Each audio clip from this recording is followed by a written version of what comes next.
Hey, it's Anton Mac from VGS, and I am here doing the combat tutorial for Final Fantasy 15. So, get excited because we're about to take you on a journey. Not really, it's basic combat, but at least it'll help you get through those tough monsters and help you fight to live another day. So, combat basics, first we'll be starting off with defending yourself. Defending yourself is actually quite easy. All you really gotta do is hold the square button. It's exactly what I said. As you can see on the screen, it says phase. Holding the square button will automatically evade attacks, and the key is to defend slightly ahead of time. But the game is pretty forgiving when it comes to phasing, because all you really gotta do is just hold the square button and you'll phase right through. You'll know you've done it right when Noctis has a blue silhouette that appears. So we'll do it a few more times to show you. Hold the square button, you pass right through the attack. Come at me again, Gladiolus. Bam, pass right through again, and one more time just so we can move on to the next part of the tutorial. Boom, there you go. And as the screen says, it is now our turn to attack. So to attack, you have to use the circle button. So you hold the circle button to automatically chain attacks. The cool thing with this is the way you tilt the left stick will actually dictate how the combo actually comes out. It's pretty simple, but I'll show you here. So hold the circle button and I'm pushing forward and you do this basic cool combo. But let's say I hold the circle button while holding in a different direction, I'll have a different combo of attacks. So it's pretty dope and super simple, easy for anyone to pick up. Now the next part of combat that you should really know is, let it come up, let it come up, let it come up. It is parrying. So parrying or blocking is just as simple as actually, I guess, phasing, which all it requires you to do is hold the square button. So the thing is with combat or parrying in general is that only certain attacks can be parried or blocked. But the good thing is you don't have to learn what each one is for each character, because the game will prompt you when you need to block, as you can see on the screen. So you have to hold the square button, and once you block, if you press the circle button, you'll do a counter attack right away. So we'll try that. Block, counter attack, boom. And then you do a lot of damage if you actually land it properly. It's super simple to do. We'll do it a few more times. Once again, you just hold the square button right after hit circle to do your counter attack. Super simple, easy to do. One thing I love about this game is how quick it is and how easy it is to accomplish what you need to do. Noctis will take heavy damage if you fail to perform the initial block. So basically make sure you hit that block. Now, as with the tutorial, it's time to put it all together in one shot. So we'll go over everything that we've learned. So that is phasing, attacking, and blocking. So phasing, just hold the square button, you'll pass right through. Attacking is hold the circle button and you'll do your thing. Hold the square button to block and press circle right after to do a counter attack. Super simple, easy to do, but we'll run it through one more time. So square to dodge attacks, circle to do actual attacks, hold the square button to block, and circle button right after to do a counter attack. Square to dodge, circle to attack, square to dodge, circle to attack, and hold square to block, circle to do a counter attack. Super simple, easy to do, but it's intricate enough for you to pull off some crazy moves. And look at that, that report card got an A+ on defense and A+ on offense. Unfortunately, nothing for stealth, but we are sitting in a big ass room. Let's go on to the next tutorial, and if I am correct, the next tutorial will teach us about warping, which is one of the coolest things about this game. So warping does use MP, as well with that dodging will use MP, specifically the phasing. But we'll stick with warping for now. Warping is super simple to do. It is attached to a specific button. As you can see, it is a triangle. You press triangle and you will blade warp wherever you end up throwing your weapon. So we'll do that real quick. Press triangle, boom, you warp right to it. But you can see in the bottom right corner we actually use some of the MP. Now it's showing us how to lock on to specific enemies. That is super simple as well. All you gotta do is hold R1 to lock onto an enemy, and when you lock onto an enemy it'll be a lot easier to warp strike, especially because of how fast paced this game is. It's gonna be really hard to hit a warp strike with an enemy that's moving. And you can see the second prompt is pressing the R1 button and the right stick. That'll allow you to track the enemies without you having to hold one of the buttons, which is fantastic because you're going to need all the finger space you can get. So we'll do that right now. So holding R1 will track the enemy, pressing R1 and pressing the right stick will allow you to track the enemy without having to hold anything down. And all you got to do is press triangle. Once you're locked on, you'll warp strike directly to the enemy. Pretty simple, pretty key to know in the middle of a fight. Point warping is fantastic as there are specific points on the map depending on where you are. So if you're in the middle of a field, usually it's a rock. If you're in a room like this, it's usually pillars and walls that you can point warp to. But point warps are specific locations located on the map itself that'll allow you to, I guess, warp to. The good thing about these points is that it'll allow you to get into a better spot for you to attack your enemies, keep you in a little safe zone just in case you need a little breather. But the one thing that it tells you later on in the tutorial is that it actually gets all of your MP back when you go to these specific spots, because of the fact that you're using so much MP in battle in order to dodge or to warp strike or anything of the sort. You're going to be using a lot of MP along the way. Having these points to warp to will allow you to actually regain all of that MP you just used. But like I said earlier, this will get you into a better spot for you to strike your enemies. So all we're going to do is lock on, hit that triangle button, and bam! Hit the enemy with a ×2 strike. Pretty fantastic. As well with that, it is going over managing MP. So when you warp strike or phase, you'll be consuming MP, which will be shown either above your head or to the bottom right corner. I usually look at the bottom right corner just because it's always there. But if you use all of your MP, you'll enter into stasis, which basically means that you will be hindered. You won't have all of your abilities to use. So make sure you keep an eye on your MP so that you don't enter stasis. Now there are different ways to gain MP back. One of them is taking cover. So you just hold square behind a pillar and you'll start regaining MP, as you see in the bottom right corner. So also, as I mentioned before, performing a point warp instantly restores all of your MP, which is what I personally like to use. Now, this is usually the part of the tutorial where we have to put all of the techniques that we just learned together. So this one is asking us to take down Gladiolus with just warp strikes. That is super simple. All we're going to do is lock on and we're just going to warp strike to him. But since we've learned about stasis, I'm actually going to put myself into stasis so you guys can see what it's like when you're, I guess, in stasis, for lack of a better word.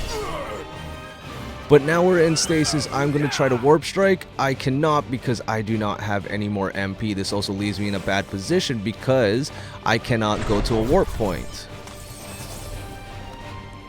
But as you saw there, I got to a point warp and was able to recover all of my MP, which is always a good thing.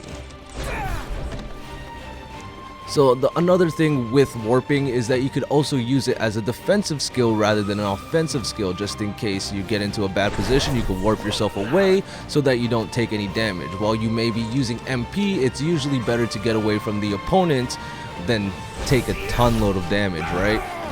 Ooh, that was really bad. That was my fault, guys. Sorry about that. But boom, take him out. Ended up in stasis, but it's alright because I have taken down my opponent. Unfortunately, my defense kind of sucks, so I got a D on that. Once again, stealth is D because it is a massive room and there's nowhere to hide, but that offense though, offense A+. Next up, we're going to be learning about resistances, which is a very, very important thing to learn in this game. So as you're going to see in this fight, it's telling me to attack Gladiolus a few times. So what we're going to see is that I'm not doing a lot of damage. I'm barely breaking 10 damage with each one of my strikes. Sometimes I will break 10 when I'm striking him from behind, but either way, I'm not doing a lot as I have been in previous tutorials. But why is that? It's because the different weapons do different types of damages, which will obviously equate to doing different amounts of damages. So what we can see here is when striking an enemy, the damage value may appear in different colors. Orange indicates an increased damage, so it's like a super effective attack, whereas a purple indicates reduced damage, as we saw a few seconds ago when I was barely breaking 10 damage. So since we have different weapons, what we're going to do is press the D-pad to choose different weapons to see if we can do more damage along the way. So I chose my daggers. I'm not doing purple damage, which is good, but I'm not doing optimal damage, which is what I should be looking for. I'm going to switch over to the great sword, teleport in, see if I can do more damage. Unfortunately, I am not doing anything super substantial, but at least I'm not doing resisted damage, which is what we do not want. Now the game is telling me, hey, use this weapon that I'm about to throw to you, which is a javelin, which is also an easy way for the game to show you how to go through the menus and set up your gear, which obviously I'm going to show you guys. So best way to do it, hit the touchpad on the PS4 controller, go straight to gear, pick the character that you want to select the weapon for. So obviously in this case we're playing as Noctis, so we're gonna want to choose Noctis. Since we have an open spot, each of these spots are assigned to a specific D-pad direction. Since we have an open spot, we're gonna assign the weapon that we just received, which was the javelin, and we're gonna equip it right away, and we'll see how much damage we can pull off with this. So let's warp strike in to get a safe move. And right away we can see that we're already doing orange damage, which is optimal damage. So we want to continue to use this to take down Gladiolus.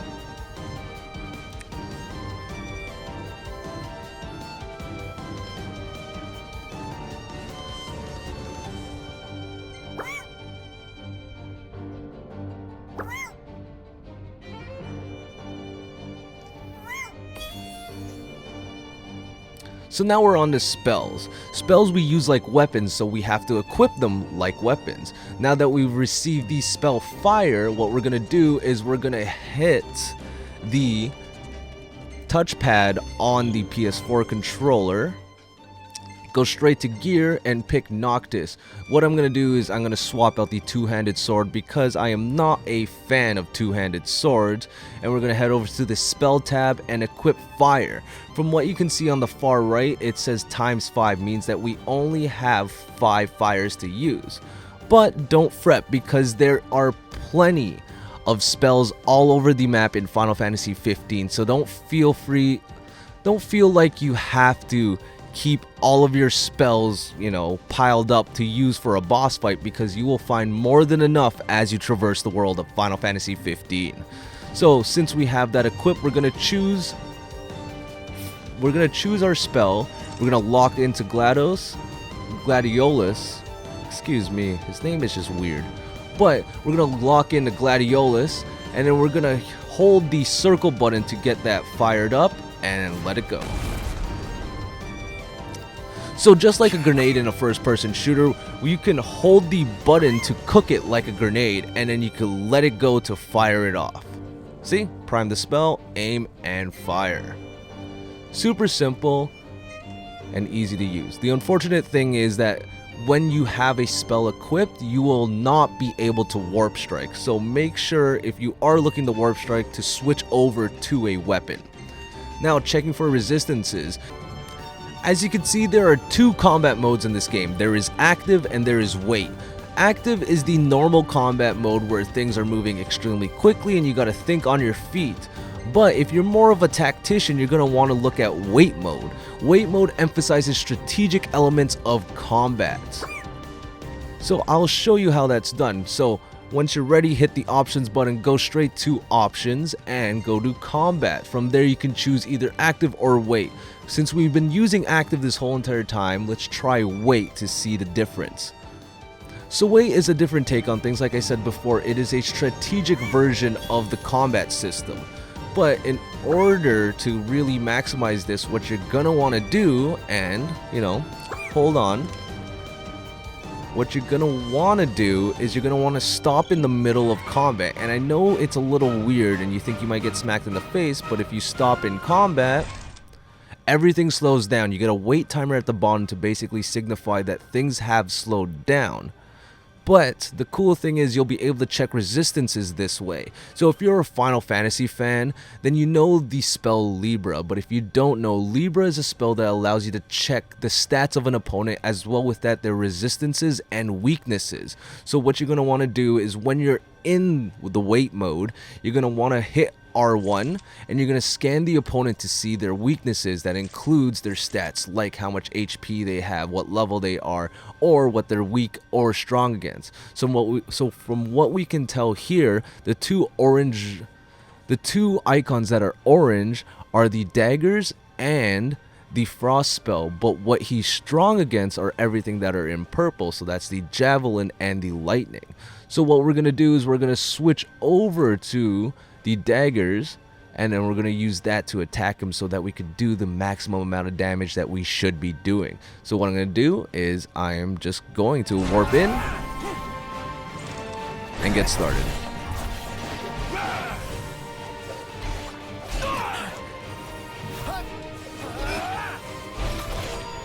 But there is also another mechanic that the game kind of glazes over, but I'll show you what it is. So basically there's this thing called elemancy. This is where you're going to be able to create your spells. Like I said, don't be afraid of using spells, you'll gain more. As you traverse the map, you'll find little points that you can absorb, and you'll get these, I guess, elemental energies. What you're going to do with these elemental energies is you're going to create the spells themselves. So from this menu in Elemancy, you're going to choose one of these flasks on the far right. So see, there's one that says fire, and there's 2 extra spots. We're going to choose the middle one just, because it's right there, and we're going to pick ice. So you can put in as much as you want. The more you put in, the more potent the spell is. The more potent the spell is basically equates to how much damage you're going to do. So what we're going to do is we're going to fill up ice, and then we're going to go straight down and hit craft right at the bottom. Once you pick craft, it's going to build the spell for you, and now we have 3 blizzards to use. Let's equip that to where fire was, because we found out from wait mode that Gladiolus is actually weak to ice. So let's put on that blizzard spell, equip it, and then let's fire it off. Look at all that damage. So I'm going to switch over to the daggers while he's distracted with Blizzard, and I'm going to warp strike in. So make sure when you're in the middle of combat to use both your spells and your weapons. Having the ability to distract an opponent with a spell and then use a warp strike while he's distracted to maximize your damage will only help you in the long run. Next up is one of my favorite parts of the game, which is also what I'm assuming you've been waiting for, is how the teamwork is gonna work. Since in this game we're only gonna be controlling Noctis, there has to be a way that we can interact with the rest of our teams during the fight. Well, there's these things called link strikes. So your friends can engage in combat. Your friends will engage in combat automatically. You don't have to tell them what to do, but I'll tell you more about that down the road. There are ways where Noctis can perform special moves with his friends called link strikes. So you can do these by parrying attacks, or by doing a blindside attack, which means attacking him from behind. So the thing is, you can't automatically make these happen, but when they do, you do sweet strikes like these, where both of you will attack and you'll do a decent amount of damage. block, parry, and every once in a while, you'll get that sweet attack. Another thing that you can do with a teammate is on the far left, you're going to see a bar. There's 3 of them, and it fills up gradually in combat just by doing normal things like attacking, dodging, stuff that you would normally do in a fight. Anyways, as you can see, techniques, you're going to hold L1 and it'll give you an option to choose between 3 of your party members. Since we only have Prompto with us, we're going to hit left. What that's going to do is it's going to make Prompto do one of his special attacks. The cool thing with this is that you can do a follow-up attack where you can maximize the damage along the way. To do a follow-up attack, you're going to get a prompt for a circle, which you saw a few seconds ago. As long as you hit the circle on time, you'll be able to do another attack with Noctis, and if you pull it off, then you can do some hefty damage.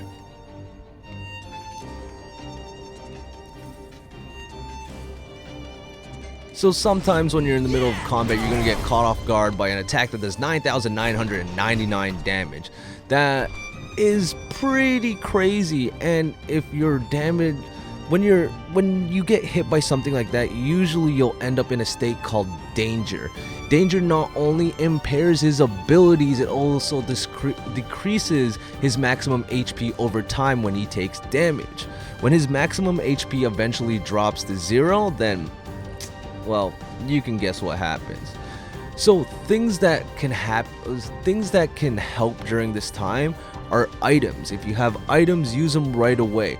But if you don't feel like wasting an item and you think that you'll survive, there's another opportunity. If one of your friends come to rescue you, then hey, you don't have to use an item. So in some cases, your friends will come along and be like, hey Noctis, don't worry bro, and they'll pat you on the back and you'll heal. But you could also do the same for them. Let's say for example, if Prompto, like in this case, ends up in danger, do not worry, because Noctis can come along and save the day. So all you gotta do is run up to your teammate and hit square, and you will automatically heal them. The unfortunate thing is, either way, whether Noctis is being healed or one of your teammates is being healed, you won't receive your full HP back, which is where combat items come in. Combat items are super easy to use. All you gotta do is hit R2 once this tutorial is done, but once you get the chance, you're gonna hit R2 and then you're gonna choose one of the items. So we're gonna choose elixir, and then you're gonna choose which one of the party members can use it. So in this case, we're gonna let Prompto use it since he healed us first, and it'll get him back up to full health. But since you're not doing so well, let's get an elixir for Noctis. And now we're both back up to full health and ready to fight another day.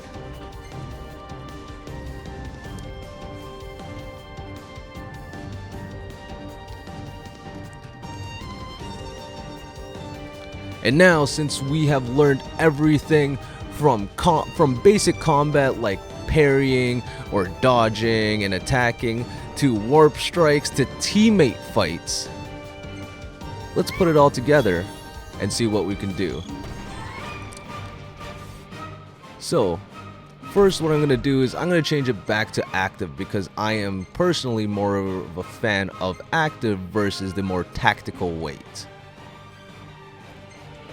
Next, what I'm going to do is I'm going to go to my gear, hit up Noctis, and I'm going to equip fire. Now that we're all ready to go, what I'm personally going to do is lock in, because locking in is the smartest thing to do. Ooh, I missed my fire, which is unfortunate. But that's fine, because I'm just going to warp strike.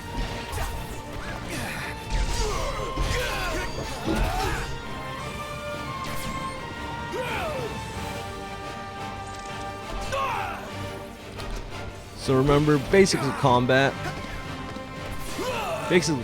include holding square in order to dodge attacks, hold circle to do combos,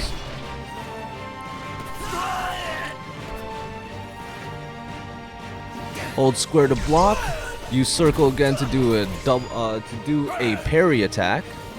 Sometimes link attacks will happen based on what you do. That could include attacking from behind or doing a counter strike. As well with that, holding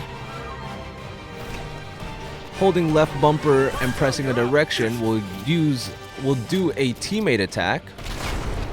And make sure you don't forget to follow that up. Pressing triangle will allow you to do a warp strike, which in turn will allow you to close the distance on an opponent, anything of the sort. Always remember that magic has to be equipped like weapons, but can do hefty amount of damage. When caught in a bad position, don't forget you can always point warp away to get some MP back and get a better position on your opponent to do some hefty damage. And don't forget, have fun. A report card, A+ defense, and A+ offense. That's not too shabby. But I hope all of these tutorials helped you out. I hope that I helped you out. But if you do need anything else, feel free to comment down below and let me know what video you want to see next in the Final Fantasy 15 world. But anyways, I'm Anton with VGS. I will see you guys later.